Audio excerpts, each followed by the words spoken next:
Oui, alors lorsqu'un organisme extérieur doit être consulté, on a identifié trois problèmes qui reviennent souvent. Le premier problème, c'est la distinction des avis conformes et des avis obligatoires, et donc les problèmes de compétences liées. Ensuite, il y a le problème de délai de convocation des organismes extérieurs et un sujet qui empoisonne beaucoup de dossiers, la composition de ces organismes extérieurs. Alors, pour commencer sur la distinction des avis conformes et des avis obligatoires, je vous rappelle la définition. L'avis obligatoire, c'est celui que vous devez obligatoirement solliciter, mais vous n'avez pas besoin de tenir compte de la réponse. Vous pouvez prendre une décision contraire à la réponse, à l'avis qui vous sera présenté. En revanche, l'avis conforme, c'est celui qui doit non seulement être sollicité, mais vous devez obligatoirement respecter la teneur de cet avis.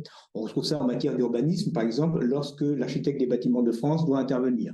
Le plus souvent, lorsque l'architecte des bâtiments de France rend un avis, c'est un avis conforme, vous êtes obligé de vous conformer à son avis, qui est quasiment une décision. En revanche, c'est par exemple le cas en matière d'antenne relais, ces avis sont facultatifs, on doit le demander, mais on n'est pas obligé de le suivre. C'est très important, déjà on comprend pourquoi, mais c'est d'autant plus important que ça va conditionner la manière dont vous allez rédiger votre décision.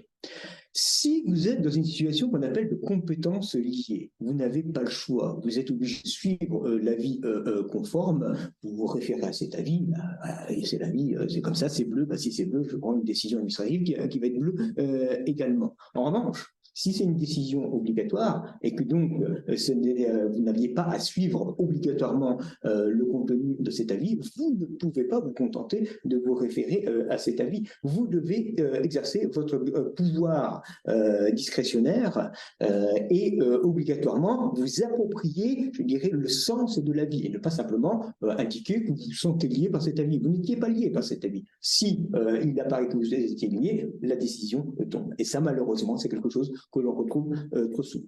Et maintenant, on va voir donc les deux autres problèmes sur les organismes extérieurs que je vous ai cités. Et c'est vous qui reprenez la parole, Léa. Oui. Alors, la difficulté lorsqu'un organisme extérieur est consulté, c'est qu'il y a deux points procéduraux notamment sur lesquels vous, collectivité ou vous, entité autre, vous n'avez pas la main. Et pourtant, si ces points procéduraux ne sont pas respectés, alors votre acte sera irrégulier. C'est pourquoi on vous invite à être quand même très attentif, même si vous n'avez pas la main sur ces deux points procéduraux. Alors, ces deux points, c'est quoi? Vous voyez sur la slide, ce sont les délais de convocation et la composition régulière des organismes. Alors, je vais vous donner deux exemples pour expliciter mon propos. D'abord, sur les délais de convocation. Comme vous le savez, enfin peut-être, en matière disciplinaire, lorsqu'un agent, en matière disciplinaire, il y a une convocation à la séance de la commission administrative paritaire 15 jours avant la tenue de la séance. Le problème se pose souvent lorsqu'il y a un report de cette séance de la commission administrative paritaire.